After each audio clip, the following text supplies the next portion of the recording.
about as far back as I can remember, around 7 years old, I really started to suffer from the signs and symptoms of severe anxiety and obsessive compulsive disorder. And for me, the obsessive compulsive disorder manifested itself in intrusive thoughts. And I'm not sure if you've had other guests on who have kind of gone through in detail the intrusive thought side of OCD, but essentially it's scary. They're terrifying thoughts. They're usually aimed at either harming other people or harming loved ones, and it plays on an endless loop. And the way I describe it when I talk to people is, imagine a song that you absolutely despise. So for me, it's Baby Shark. Imagine Baby Shark is playing on an endless loop in your head 24/7. And you're spending your entire day trying to push it away. And the more you try to push it away, the louder and louder and louder it gets. And then you spend your entire day worrying about, how loud is this song going to be? How much longer is this song going to play? And in an effort to help, feel safe and secure from that song, you have a whole bunch of compulsions which you do. And so many people think OCD, and I thought this for a long time. OCD was, well, I'm just really neat. I organize things by color or by size or by shape. But the reality of it was, I wasn't feeling safe and secure throughout my childhood. And so the OCD and the physical manifestations of the compulsions were ways to give me a sense of control over things I didn't have control over. We've all been put here for a reason, and we all deserve acceptance. Judging Meghan with Meghan Judge. I'm a trauma survivor from a really young age, and I have been diagnosed with complex PTSD in the past few years. I've been surrounded by death and abuse much of my life. I've been dragged through the mud and have been to the point of not wanting to go on anymore. Through my interviews with other survivors, I've learned that there is a way out. From recovering to surviving and thriving, we all have the strength to come out the other side. You are listening to Judging Meghan. Hello, everyone. Welcome to Judging Meghan with your host, Meghan Judge. That sounded so official, by the way. I don't know why I sounded like I was on NPR or something this morning. I have my guests. I was just telling my guests I was running late. I was having technical difficulties. I'm always kind of a hot mess on the weekends. Kids, dogs, the whole thing, trying to get people fed. And I was out last night seeing my youngest daughter's play that she was in. And it was really cute. They did Shrek and she did a great job. And she thinks she's Beyonce. So nothing new there. Loves to sing, loves to perform.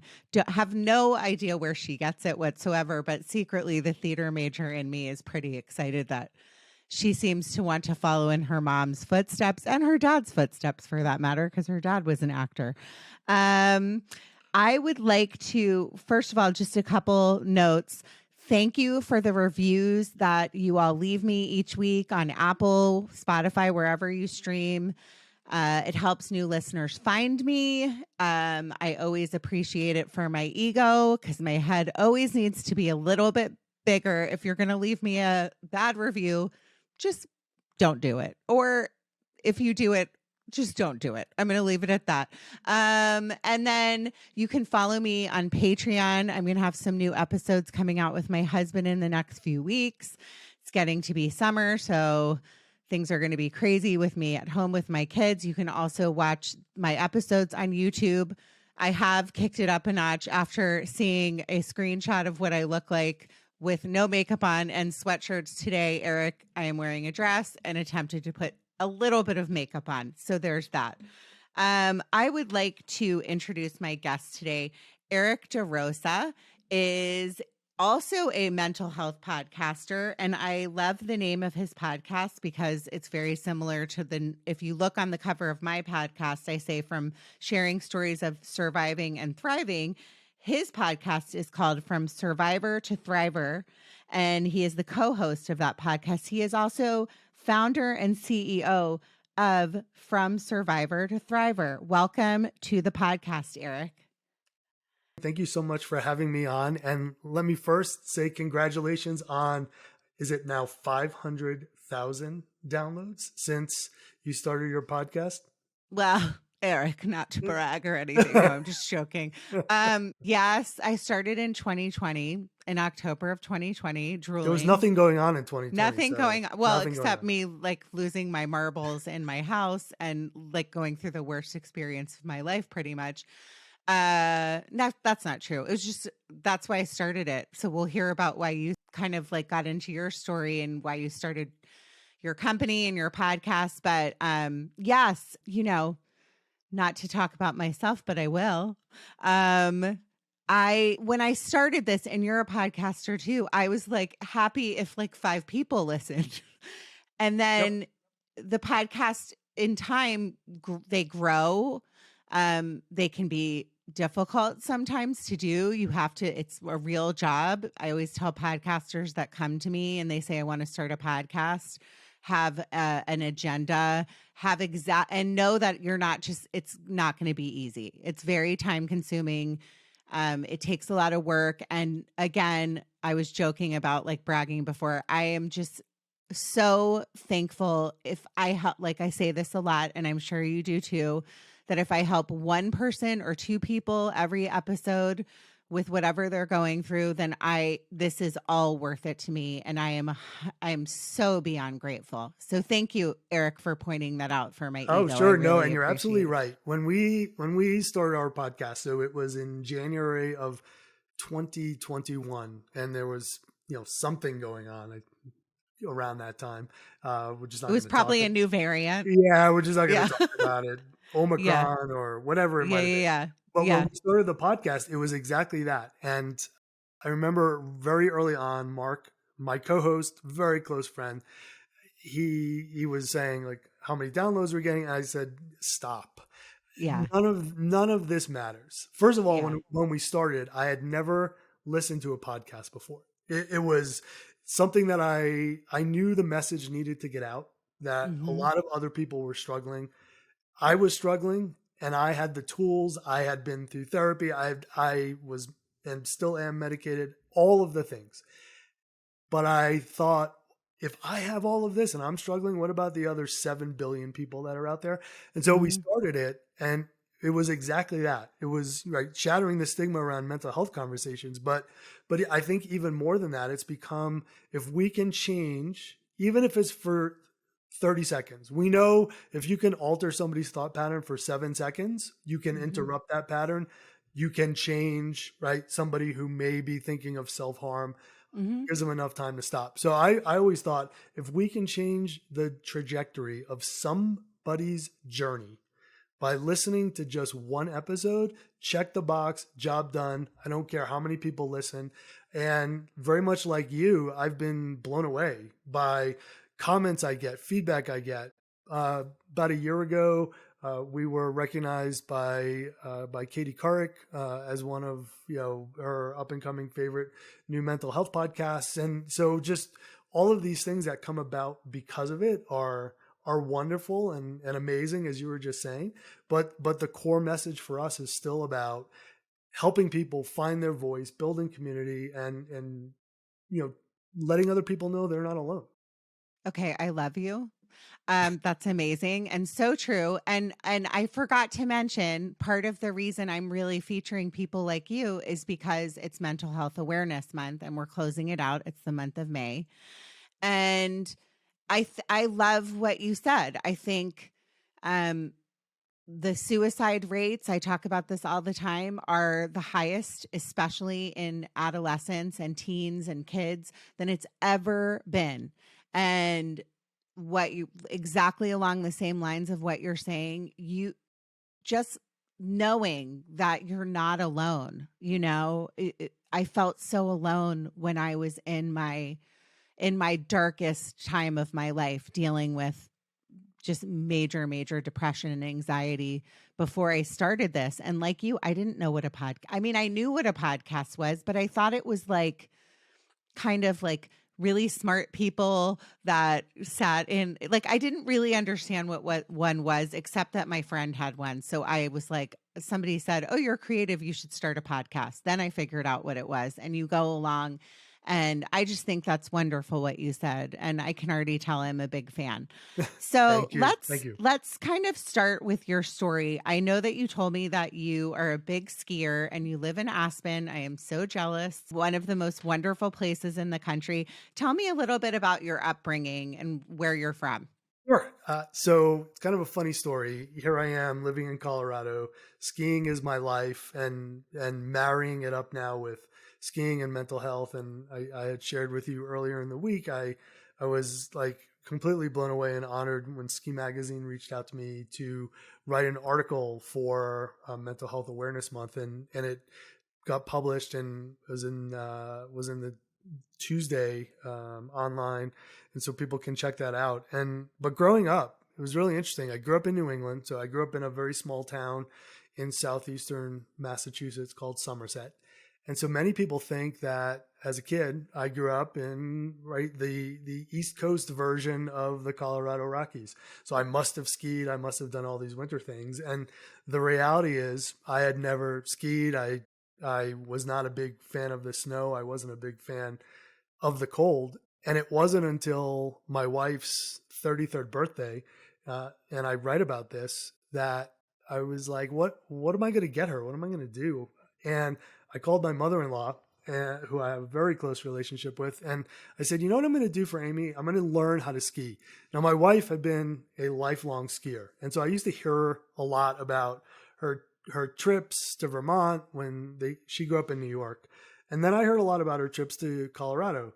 And I realized we had already been together. So we met in 1991 in college. And so now it's 2004. So it's almost 15 years. And she hadn't skied. And I thought, well, I'm gonna try this out. And so we went up to Vermont, and that was her birthday gift. I skied. And now here we are, it's 2023, and there's a lot that happened before and after that. But we left New York in the fall of 2011. We moved to Colorado, became full-time ski instructors. And I'm watching your face, Meghan. Yeah, that is so crazy. Sorry. Yeah, watch it on YouTube for my face. It is. It's so crazy. If somebody had said to me when I was 21 years old, graduating from college, headed towards Wall Street, and said, at 40, you are not going to be living in New York. You're going to live in the mountains. You're going to teach skiing, and it's really going to completely and totally upend and change your life, I would have given them, back in those days, whatever, and kind of turned and walked away. But yeah, it's so true. It's amazing to look back on the journey, and we'll talk about it. And there's so many deep, dark parts of it. But skiing is, in many ways, as the title of the article says, how skiing saved my life. And not only did it save my life, but it's helped me grow as a person and change as a person, and find joy in a way that I never thought possible. Let me ask you a question. So Sure. I grew up skiing. I love to ski. I'm afraid to ski now. I don't know if it's my age, but now when I put the boots on, I haven't skied in a few years, and I live in LA, a beach city in LA. So we're close to mountains, and a lot of people here ski. And I went probably a few years ago, and it was just a different experience for me. I felt I'm afraid of heights now. Like some of the things that I wasn't, so I've always been afraid of heights, but I wasn't, when you're young, you just are, I don't know, less afraid of things. And you know what I'm saying? And I remember being at the top. I used to ski black diamonds all the time as a teen and a kid. And I just was like, this is not for me anymore. I'm scared. Get me off this mountain. I need to go to the lodge. But what I love about what you said is when you find something, whether for me, it's singing. So I've been a singer my whole life. When you find something that you like are passionate about and you love, and it's just something that it's part of your heart and part of your being, which it sounds like skiing is to you, it makes sense that you are drawn to that, and that maybe it can help somebody else. And and P.S., it's never too late. I love to tell people that. It's never too late to change your path or change what you're going to do in life. So growing up in New York, I grew up in DC, by the way, Potomac, Maryland. So East Coast there. East Coast girl. And you know, it's like you're expected once you go to college to do certain things. I think for men, especially because men have such a hard time talking about their mental health. Women, we're like open books. My friends and I sit around and gab and talk about our problems. Men just don't. And so whenever I have men come on and talk about it, I'm always so grateful. But I love what you said. I think that's amazing. And I just want to point out, it's never too late. If you would have told me when I was in corporate America 5 years ago, that I would be, you know, a podcaster, making money being a podcaster, you know, an author, I would never have believed you. I would never, ever, ever. And so I love that. I love that you took that turn and you did something different. And more people, I think, need to do it. It would be a much happier world, I think, if we all did. Right? Yeah, no, thank you so much. And let's I've been playing around with this just in the last couple of weeks as I wrote the article, and after ski season, I always find it's a time of reflection for me, right? Mm-hmm. I'm go during the season and chasing powder and having a really good time. And when the off season hits before summer, I have a chance to kind of reflect and put some pieces together. And what I realized for the first time, so this is marrying the mental health side of the world and the ski side of the world. And I think this will directly address your question also about why was I able to do these things when I was a teenager and when I was younger, but now, and part of that is, right, we're both older. You're a mom, as you said, so you have kids. That's going through your mind, right? As you're out on snow, like what's going on with my kids? I can't get hurt. All these things are entering into our mind. But what I've discovered is I think what makes skiing so healing is not only the fact that we're outside in nature, and nature can be very grounding and it's beautiful. And anyone who's ever stood atop a mountain, whether it's a 300 vertical foot mountain in the East Coast or here where I am at 12,500 feet and looking at the view, it's also about healing our inner child.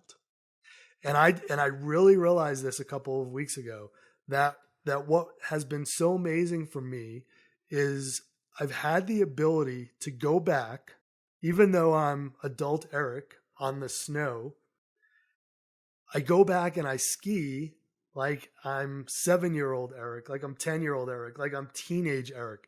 The things that I never got to do, the things that I was told you can't do, I now do it. I do it for a living and I love it. And so that inner child work that we all do and we learn when we go through therapy and having been through trauma, we can actually take it into a sport. We can take it into, for you, it's singing. I learned to play guitar right around the same time I learned how to ski.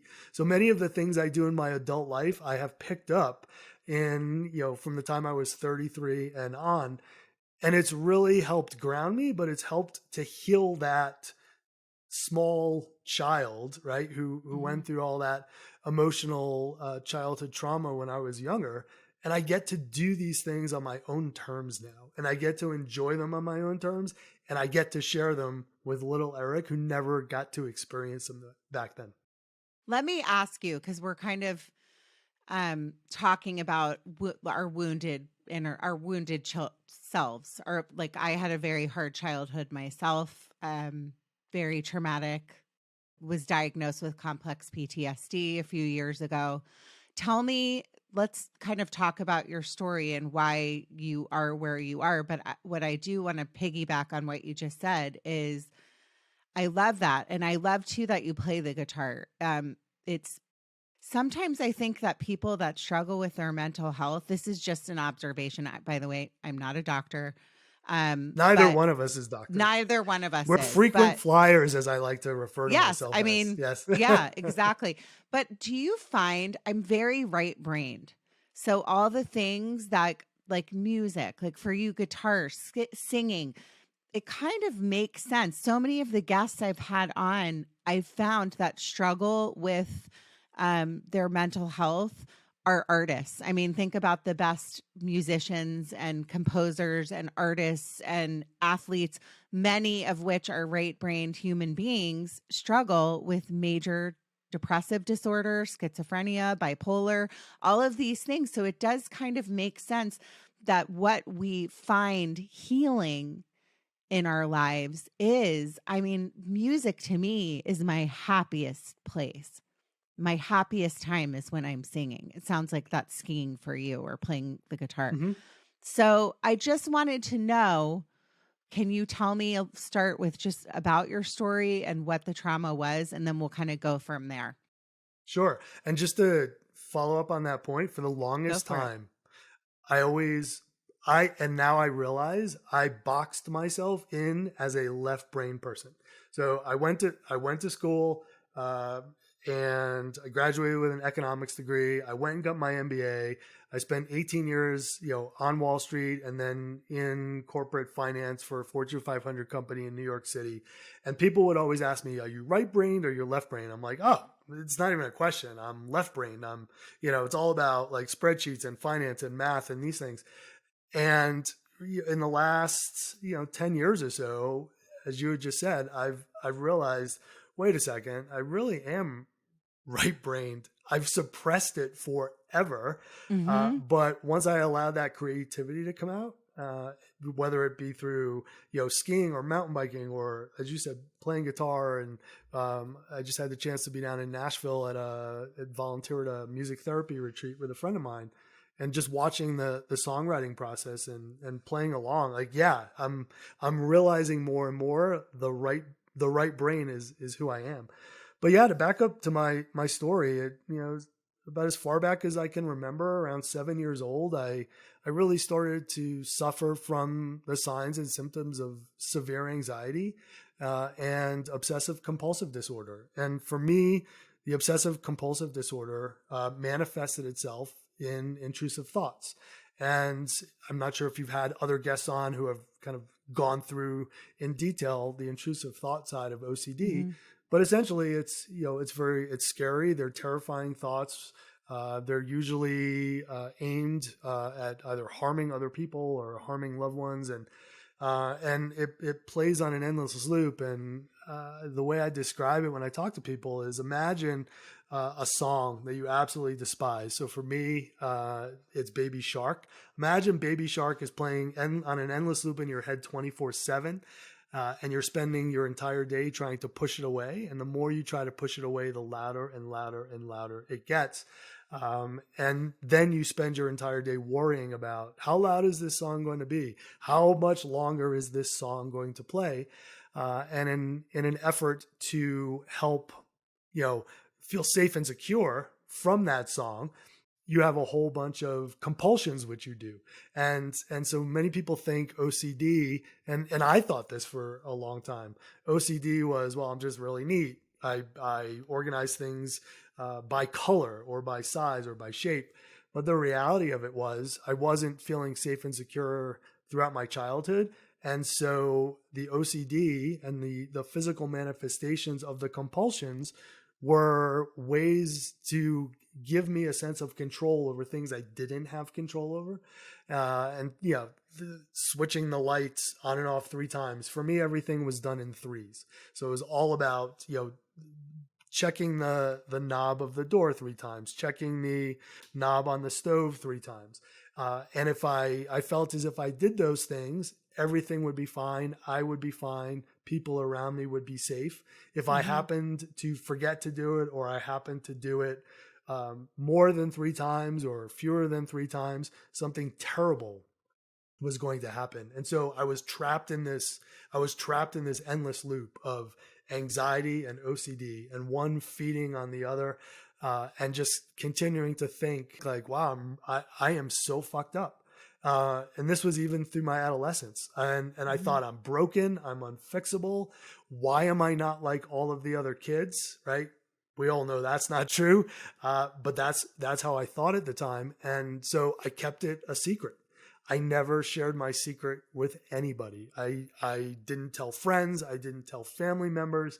And it wasn't until I was living in New York, I had changed jobs. It was August, September of 2004. And I suffered my first dissociative episode, psychotic break, however you want to describe it. And that was the very first time my wife really recognized something was wrong. And so she was the one who encouraged me to go and speak to a therapist for the first time. And so that was what really began my mental health journey. And so there were some extremely dark points in, we'll call it age 7 to 33 that I can remember where I thought, is this going to be what it's like forever? And if it is, I don't want this. I can't go through this again. And then I'd experience times where my head would be a bit quieter. And I think, great, whatever that was, I'm healed from it. Again, major misthought, because we don't completely and totally like have our mental health journeys like, and there's no cure. But I just thought things are better. And then they would spiral again. And I think not again. And even when I started to see a therapist and in my late 30s and in early 40s, I was medicated. And when things would really, really spiral out of control, I don't even think I've talked about this on my own show. When things would spiral out of control, I would sometimes look in the medicine cabinet and I would say, if it gets really, really, really, really bad, and I feel really unsafe in my own skin, like I could just down that whole bottle right there, and that'll take care of it. Like I'll just go to sleep, and that'll be the end. But it's you're making me cry. I'm a crier. I cry a lot, just because going through that period, thinking of how long of a period that was until you finally, in some ways, I think, getting to a point where I mean, I hate to think somebody would have to go through a breakdown or of any sort, but to be free in a way, to go get the help. It's almost like you're freeing yourself when you get to that place where it's so bad that you just want out, really. And that's what it sounds like you were going through. And it breaks my heart that your little boy self was doing all of these things as a coping mechanism. And I don't know enough about OCD. And what's interesting when you said that is I was just thinking, I was like, I have never had somebody on the podcast that has talked about having OCD. So here I am. Here you are. What do you mind going into what Sure. what you think brought about? Like, was there things going on at home that are you comfortable sharing that? Yeah, I mean, I'll share some things without mentioning names or Okay. people. And Okay. so, yeah, I was brought up in a household where it was, extremely, extremely stressful. And throughout my childhood, from day one, I was told how things were going to be, what I was going to do. Lots of times I'd hear things like, "Oh, don't touch that. That's dangerous. You're going to get hurt. Don't do this. Don't do that." And so that kind of started to set the backdrop. And then as I moved into my adolescent years, it was really, I had one parent who was, I'll use the word tyrant when it came to academics. I had one who was kind of a tyrant when it came to athletics, and nothing was ever good enough. I was never, I can't even remember hearing things like, "Oh, we're really proud of you. Great job." It was always, "Well, next time. Well, next time." And so when I look back on all of these things now, and of course there are a lot more stories in there, when I look back on it, it's no coincidence that I have a really difficult time when somebody credits me for something or says, "Oh, really good job." Because growing up, I always heard the next word, which was "but." Like, "Oh, I'm just waiting for somebody to say, really good job. But next time, can you, do this in a different way? And so I feel like I was just trained. And a lot of the things that I did love to do in my childhood, I don't do anymore. Because I just associate that with a time when I had to do it. And we talked when we first started the show about things like skiing and guitar. Those are things that I get to do. I decided to do them. I do them on my terms. And so I really love them. But to talk a little bit more about OCD, so obsessive compulsive disorder is in many ways, it goes hand in hand with anxiety.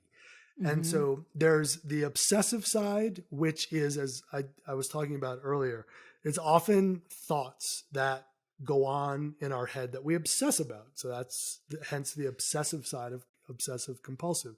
It takes many different shapes and forms. And for me, it was, as I said, intrusive thoughts. So they are just these terrible, horrible thoughts that you cannot get out of your head. And for those of us who are experiencing it and are not being treated for it or not speaking about it, we think that the way for the intrusive thoughts to go away is to push against them really hard. When the reality is, it's like that shiny object. It wants you to see it. So the more you try to push it away, the more it comes in. And so as the obsessive thought takes hold and it controls your life, right? I'm thinking about being in school. I would be in school, and one of the things that I had difficulty with was sleeping as a kid. And I would actually sit in school and all day I'd be thinking about, am I going to be able to sleep tonight? Am I going to be able to fall asleep tonight? What's going to happen when I wake up at 2 a.m. and I'm wandering around the house? And so I was trying to take in the information of what was happening in the class, but that's where my head was focused on. Along with the obsessive side comes the compulsive side. And the compulsive side stems from one's, and it's futile and it's what we do to make ourselves feel safe and secure. We do things that we feel like we can control. So for example, I use the light switch. So whenever I would enter a room, turn the light on. When I would exit the room, I would take the light switch, turn it off and on 3 times. Once it was done 3 times, something in my mind would go, great, now you're safe. That thought's going to go away. You're not going to harm anybody. You're going to be able to sleep. Whatever the obsessive thought that happened to be on the menu for that day. And if I didn't do it, then it's kind of like the devil on one shoulder, right? It would say, wow, you're going to die today. Or, what you were just thinking is actually going to come true. And so I'd have to stop myself in my tracks, start it over again. And so when I start looking at all of the compulsions that I did, I can't imagine where I found time in my day to actually be a student, to work, to be a husband, to actually go through life for as long as I did, because it was so time consuming and it was so physically and mentally draining and exhausting. But I can look back on it now through a much different lens, having done all of the work and really understanding it. But at the time, it felt as though I was the only one that was consumed in this box, so to speak. And I was living this, and I always thought to myself, if anybody knew what was going on inside of my head right now, I'd not only would I be brought to a hospital, I'd be locked up. Right. And I remember the first time I went to my therapist in New York, and I was sitting across from him, and we were really just kind of dealing in crisis mode at the time. So it wasn't let's do the deep work right now. It was, what is happening? What are you thinking about right now? And I thought, if I actually say this out loud, in about 5 minutes, I'm probably going to find the New York City Police Department right behind me, about to handcuff me and haul me away. So that's how terrified I was to actually speak about it for the first time. But when I did speak about it, I think it was 1 or 2 sessions later, And I saw the look on his face. It was calm. It was placid. And I thought, I'm saying all these things to him and like, there's no reaction at all. And I remember at some point he said to me, yeah, I've heard stuff like that before. I didn't really take stock of it at the time, but now I realize that was his way of telling me, I've probably spoken to like hundreds of people who have said very, very similar things to you. And yeah, it's totally okay. It's almost like being in a prison. It's a prison in many ways. I can't relate to the OCD part, but when you brought up in the beginning, you said doing harm to others, doing harm to myself, being afraid. There is a element of feeling like a prisoner in your own brain, in your own body. When I had my first daughter, I found that what's interesting about depression and anxiety, because I suffer from panic attacks and really bad anxiety, is you can run, like we said in the beginning, but you can't hide. It's coming for you. It's going to come for you eventually. And mine came for me. Yours came for you. But what would happen with me is I would have like episodes and I'd be like, I'm fine now. Like, I'm totally fine. Like, I have this great life. I live at the beach in LA. I have a family. I have my 2 daughters, blah, blah, blah. But when I had Sophie, my oldest, I was terrified of like knives in the house. Like I was like, oh my God, there's a knife downstairs. There's a knife and it was like, I would have trouble going to sleep at night because I think I had the depression of my childhood and the complex PTSD, all of those things like came to a boiling point with the hormones and everything of having a baby, that I was like terrified of harming her, even though I knew I wasn't going to. But it was this terrifying thought in my brain of, being in a car. What if my car just drove off the freeway? Like that kind of stuff. Like you can't. And then when you do go to a therapist, like you said, and you tell someone, this is what's happening. That's why this is so important. What you're sharing is they go, you're okay. Like, this is going to be okay. This is normal. Do you know how many times I've gone to my beloved therapist, Dr. Nay, who's not my therapist anymore, but was, and said, like, I thought this, like, am I a horrible person? Like, I must be bad. There must be something really wrong with me. And, Erik, what I think is so tremendously powerful and brave about what you're sharing is you sharing what you just shared. Somebody out there, some hopefully boy, some young boy, because I hope I know I probably don't have young boys, but maybe a mother of a young boy is listening. It's okay to talk about it. It's okay to be in therapy. It's okay to like do all this stuff. I think instead of going and sending your kid to a basketball camp or whatever you're sending them to, yeah, that's great. Mental health and going to therapy is one of the biggest gifts you can give your children. And I'm, the minute my older one especially starts telling me stuff, I'm like, she needs to get back in therapy. Like, what am I doing?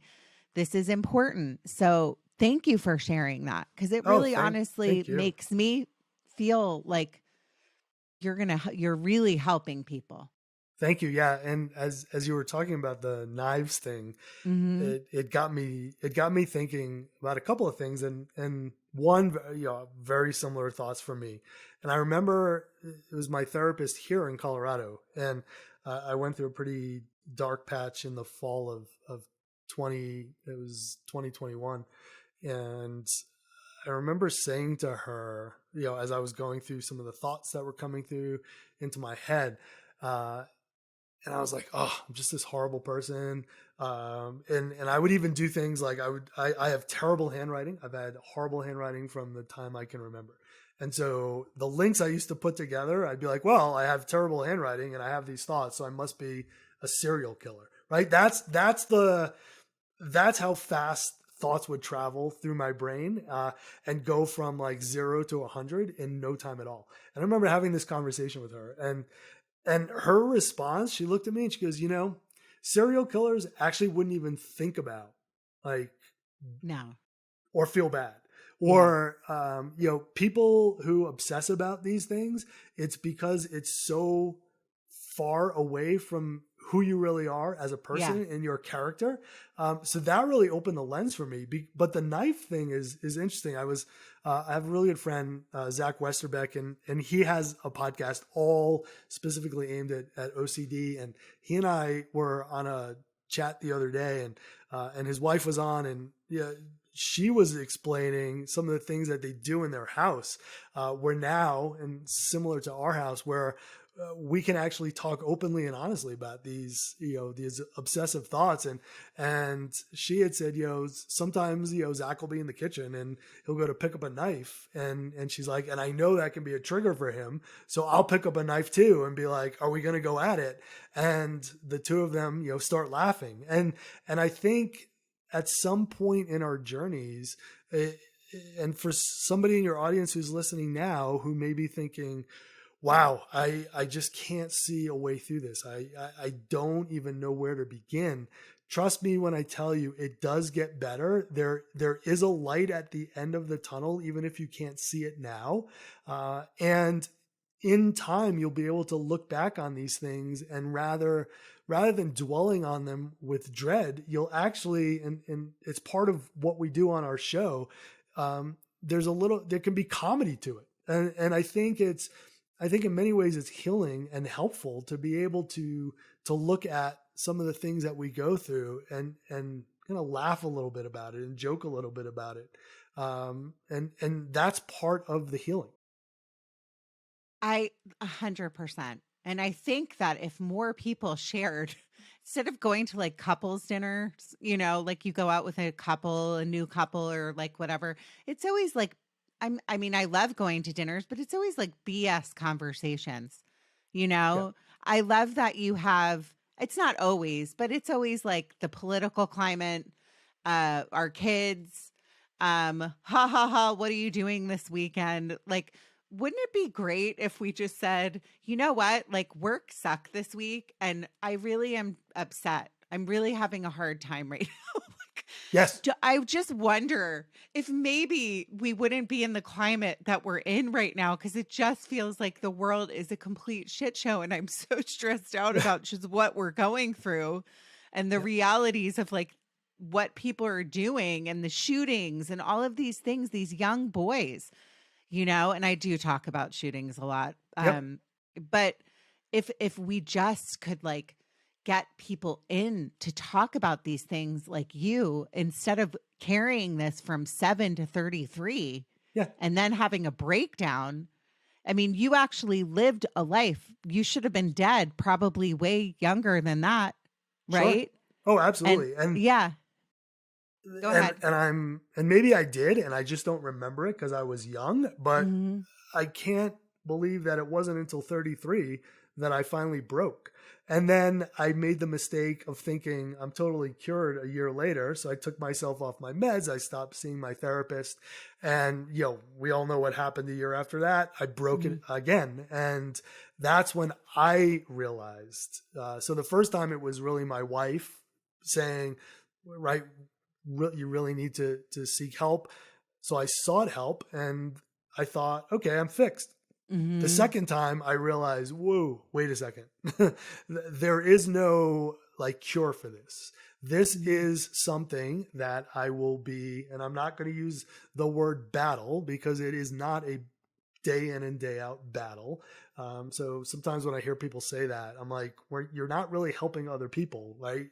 It's an ongoing part of my day where, if I'm not feeling great on a particular day, I can check in with myself. I call it like meeting yourself where you're at. And I used to hear that one a lot growing up too. Like, oh, you need to meet people where they're at, meet others where you're at. You don't play along well with others. And I think back now and I'm like, well, no, I can't get along with others because I can't even get along with myself. I don't even know who I am. And if you only knew what was going on inside of me, maybe you'd like give me a little bit of grace. And you talk about, going out to dinner. And you're right, it's a bunch of like BS a lot of times when you go out to dinners with people or you meet new people for the first time. And the one that really bugs me the most is when you meet people and their very first question is, well, what do you do?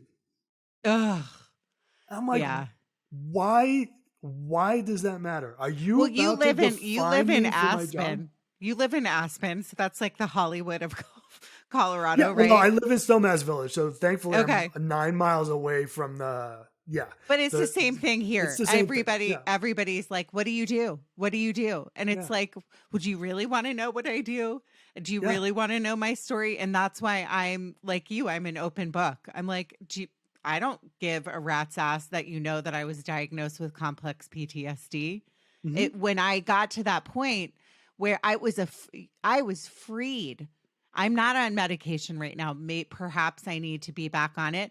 But when I realized that I was carrying what I was carrying and faking it, like that's why I was an actress my whole life. That's why I was a theater major, because I would hide in characters and all of these things because I didn't know how to deal with like my wounded brain. Like if you Yeah. have a broken arm, I say it all the time.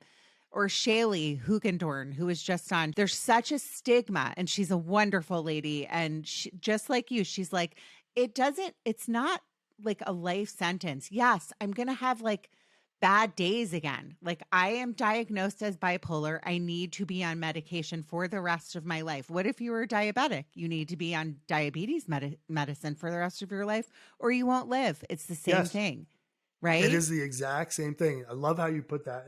And when I give talks, I'll throw the statistic out so people can hear it, but then I add my own statistic. So, right, we all hear 1 in 5, 20%, right? We all know that number, people who are living with or dealing with some type of mental illness. And I love Shaylee's, the conversation you had with her, because I talk about it in terms of a mental illness, right? Because I think we should just destigmatize that whole word too while we're at it. Like nobody says, well, diabetes is not an illness, right? Diabetes is an illness. Like heart disease is an illness. Like anxiety, OCD, that's an illness. Like let's just put it out there and that's what it is. But the other stat I throw out is 1 in 5 might have this diagnosed or undiagnosed mental health issue, but 5 out of 5 of us don't have our shit together. And so like let's just be honest right now. And when I hear from people, when I talk to people, one, it's, what do you do for a living? For me, that's an immediate red flag. I'm like, okay. What do you say? Do you right away just say to people what you do? Or like, no. I'm just curious. No, what do you do? I want to know. So if people are like, well, what do you do for a living? And I'll just be like, I'm an entrepreneur. Or I do a bunch of like, and cause my first thought is, if this is the most important thing to you, then I really don't want to have anything to do with you. Yeah. And so I'll start to kind of like take a mental note of that. But the other thing, and when we started our podcast, a really good friend of ours who we teach skiing with is from Europe. And I remember him saying to me, one of the things he noticed in the United States is that people use the "how are you doing?" "Hey, how are you doing?" as a greeting. And the answer they're just expecting is, "Hey, good to see you." Right, go. And so Mark and I, having listened to him, he said when, in his home country, when somebody asks, "How are you doing?" it's usually around a table. There's going to be tea or coffee, and they're going to sit there for 2 hours, and they're going to tell each other what's really going on. So we've taken that on as a challenge here. And it was kind of funny at the beginning because people would say, "Hey, how are you doing?" And my response and Mark's response would be, "Do you really want to know?" And they would say, "Sure." And suddenly like, all right, here it comes. And a few people were taken aback. And I was like, you just asked how I was doing. If what you meant was, "What's up?" or "Hey," like that's a greeting. Just wave and say, "Hey." But don't like ask an open-ended question. And so for me, a lot of what I do in my work now is I try to help people understand that, as you were saying, being an actress, wearing the facade, I wore the facade great. I was given nicknames when I was younger for the behaviors that I would act out. So what I try to do is teach people we need to stop asking closed-ended questions. And especially, as you were saying, when it comes to kids, because I think back to myself when somebody would say, how are you? Good, fine, okay, run up, go to my room, right? And kids do that now. They come home, you're like, hey, how are you? I'm fine. They run up to the room, slam the door, and hop on social media. And I tell parents especially, you need to plug in to your kids. And if you really want to know what's going on, when they walk in the door from school or from practice, or you're at the dinner table and you say, how are you doing? And they answer with that closed-ended fine or okay, stop, pause, and go, no. How are you really doing? Like, put the phone down. How are you really doing? Because a lot of times kids want to talk about what's happening, but they don't feel as though somebody really wants to listen. And more importantly, this generation, I think more than others around, social media and cyberbullying and all this other shit that goes on that we didn't have to deal with when we grew up, is this whole judgment issue. And kids nowadays are so afraid to be judged or canceled or whatever it is. And once you start to find out that there are people out there who really want to listen to what's happening, and you'll start to find out you're not alone. What you're going through is in many ways not different than what your friend's going through or what somebody else is going through. And it gets that open-ended question, that dialogue going. And you were just saying, like, society as a whole, like, it's kind of a shit show. And it's a shit show because, like, we listen with our mouths, right? We don't listen with our ears. And if more people just sat back and listened rather than when somebody else spoke, just getting ready to formulate an answer right away, we'd stop a lot of these arguments, and we could have, like what you and I are having right now, right? A conversation where it's two people exploring an issue, not saying it's right or wrong. It's just, hey, this is what I experienced. Great. This is what I experienced. What was it like for you? And suddenly I think we'd find that we all have a lot more similarities than we actually have differences. I think it's so true. And I also think what you said about, I love, love what you said about hey, how are you doing? My issue is when people ask me that, I really tell them how I'm doing too. I'll be like, well, like such and such happened and that sucked. And I think sometimes people are like, what? Enough of the phony baloney bullshit. I mean, really, I can tell you stories. There's so much phony baloney bullshit that goes on where I live. And in general, I think in our country, we're taught to have the American dream. It sounds like your parents were pushing that on you. In my house, my mom, I love my mom. I lost my dad as a little girl, but same thing. My dad, like orthodontist, my mom, homemaker, model, was a beauty queen. Like I had so much pressure on me to look a certain way that, like, really all of these things that we go through in our childhood, what we might be putting on our kids too, like unintentionally, by the way. I know I put stuff on my kids as patterns of my childhood, and it sucks and I hate it. And I wish I did a better job, and I try to, but sometimes I fall back into these patterns. But I do think what you said, it's so important and so true. I wanted to ask you, Sure. it must have been so triggering and hard to live that like New York life of like working on Wall Street and making the money. It was all about money. I mean, there's so much pressure, and then hiding behind what you were actually going through in your head. I just was curious as to what that was like. And, it must have been awful.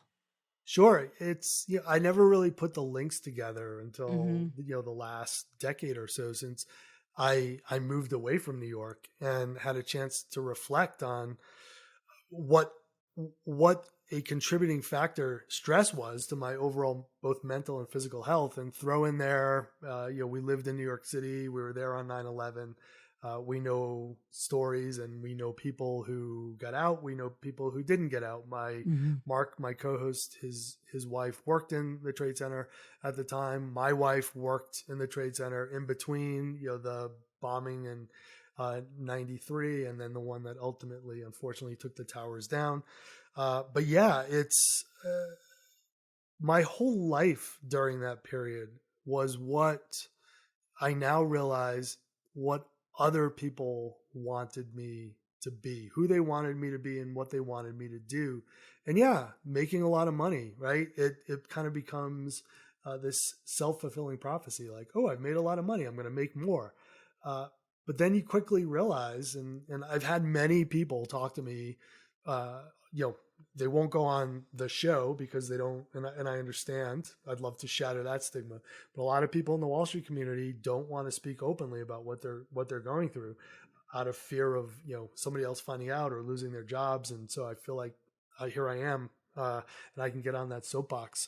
The stress, showing up in the office, FaceTime, just not FaceTime on, an iPhone, but FaceTime, sitting in there. And, the more time you put in the office versus somebody else, right, the more likelihood you'll get promoted. And, and back when I was there, it wasn't business casual, right? It was, fancy, custom made suits and, Ferragamo ties and, and Rolexes and everything that you wore, and every vacation you went on and where you lived in the city was all a way for people. It was like a status symbol, right? People were like, oh, you live in the Upper West Side. You live in, at the time we lived in one of the Trump buildings on the West Side, but way before he was president.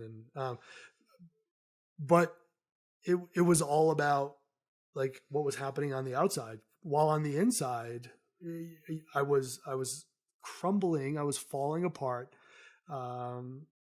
I now realize that 9/11 had a much greater impact on me than I ever thought at the time. As I've worked with my therapist and we've talked through all the different forms of trauma and PTSD, and it really changed how we lived in the city, how safe or unsafe we felt at various times.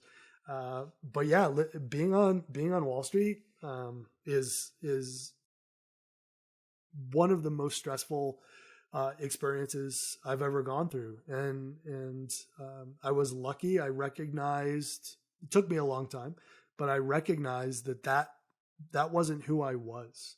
It was, I know, you were talking about acting, your husband's an actor. It was the character I was playing, right? It was my own version of Gordon Gekko, right, from Wall Street, or it wasn't who I truly was. And I look around now and I always tell friends, when we go out to dinner, I'm like, can I wear jeans? Cause I'm not going to the restaurant. I'm not going to a restaurant if I can't be there in a t-shirt and jeans. Like, it's just not going to happen.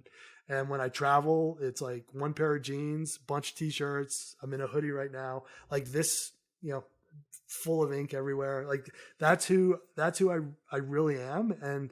And who I was when I was that little kid. But in between, I was doing all these things to try to please other people and do what I thought other people wanted. I wouldn't change it. I was very lucky, and my wife and I, look back and we're thankful for all the things that we have. But now I feel truly free to be who I want and do what I want, and help other people be able to find their own joy and experience their own journeys, and whether it's through a podcast or whether it's through skiing or whether it's just sitting down and talking and listening to other people. And coming back to what we said at the beginning, if I can have an impact on just one person, and change the arc of their journey, job done. Well, also, it sounds like what I went through as well. You, I'm free for the first time in my life. I'm still like, I'm not perfect, but like to be free. I was doing dishes yesterday and I was like, it's pretty nice not giving a rat's ass what somebody thinks of me. Yeah, sometimes I do care. I obviously care about like, outfits and clothes and purses and all that stuff that like many people, women do. But when you think about it, when I was a few years ago, I talk about like how I had this really bad friend breakup and, I was just at my lowest point of my life. And now where I am now, where it's like I'm free and I have to remind myself that like no pair of shoes is going to make me happier. Nothing, no purse, no pillow on my sofa, no nothing. You just can't take it with you, And I have to like break an obsession with how I lived so much of my life because I cared so much about that. I would love to know if there was one thing that you could tell somebody that in closing, because we're getting ready to close, that is struggling, a young boy, for example, or a young man, and like living a life kind of in prison or struggling with OCD or all the things that you struggled with. And now to find yourself free, doing something that you love to do, skiing, playing guitar, living in a place that makes you happy. What's your best advice for somebody? It's going to start with two words: tell someone. And I talk about this all the time. Mm-hmm. The only thing I would change on my journey, if I could go back in time, is I would have told somebody. Not sure who it would have been. When I think of all the people that were in and out of my life in those years. But by telling someone, you'll be amazed at how much of a weight is lifted off of your shoulders. It doesn't mean that overnight, suddenly the anxiety or the depression or the OCD or whatever it is you're experiencing is going to go away. But once those words come out of your mouth, you're a singer, right? Finding your voice. Once you find your voice, it all gets easier from that day forward. And so find someone, whether it's an extremely close friend, whether it's a family member, someone who you can trust and someone who you know is not going to judge you and say, can I have a conversation with you? Something isn't right and I really want to tell someone. And I promise you from that day forward, it gets easier. And you may not see the light at the tunnel, at the end of the tunnel, that first time you have the conversation, but you'll stand a little taller. Maybe your shoulders won't slump. You'll realize, wow, what was this terrible, deep secret that I was keeping from everybody? I told somebody and they looked at me and said, that's okay. And I use the tagline on our show, it's perfectly okay to not always be okay. Because you don't want to be not okay all the time. But somebody will look at you and say, that's okay. How can I help? And when you have that conversation for the first time, you'd be amazed at how your trajectory will change. So just to say it again, tell someone. Oh, I love that.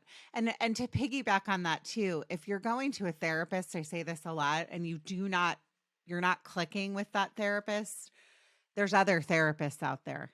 It's kind of, I say it's like online dating, although I have never done that. Like you're going to probably have to kiss a few frogs, if the therapist isn't a good fit for you, you need to find one that is, and they're out there. I promise you.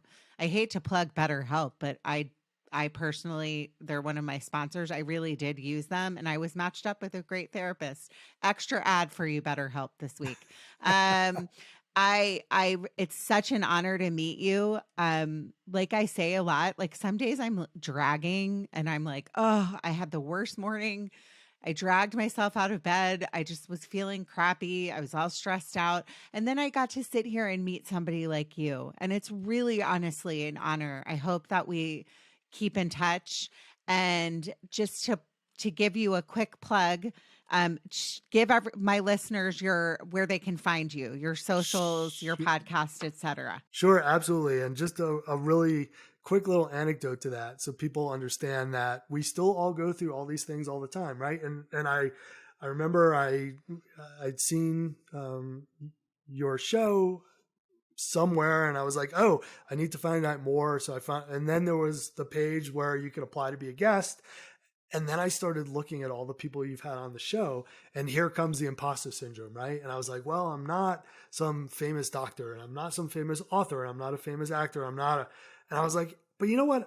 Let me write to Meghan. Let me kind of tell her what a little bit about what my story is and what I'm doing. And when you wrote back within a couple of days, I was like, wow, like Meghan wants to have me on her show. Like, that's incredible.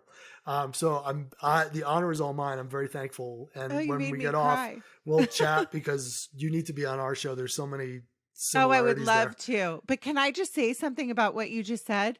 My favorite thing is when listeners reach out to me and they apply to be on my show. Nobody is better than anybody else. And I love what you said about not asking people what they do. Some of the most fascinating people that I have met in my life, I found out later, are like a trash guy, or like nobody's better than anybody else. And so I thank you for saying that, because if you're listening to this podcast, reach out to me, apply to be on the show. Usually, I mean, I love all different kinds of stories. I say it all the time. You matter. Your story matters. Keep going. And you made me cry 2 times during this episode. So thank you so much, Erik. You're a joy. Your story is amazing. And I really honestly hope that my male listeners listen and they share this episode, because it's so important.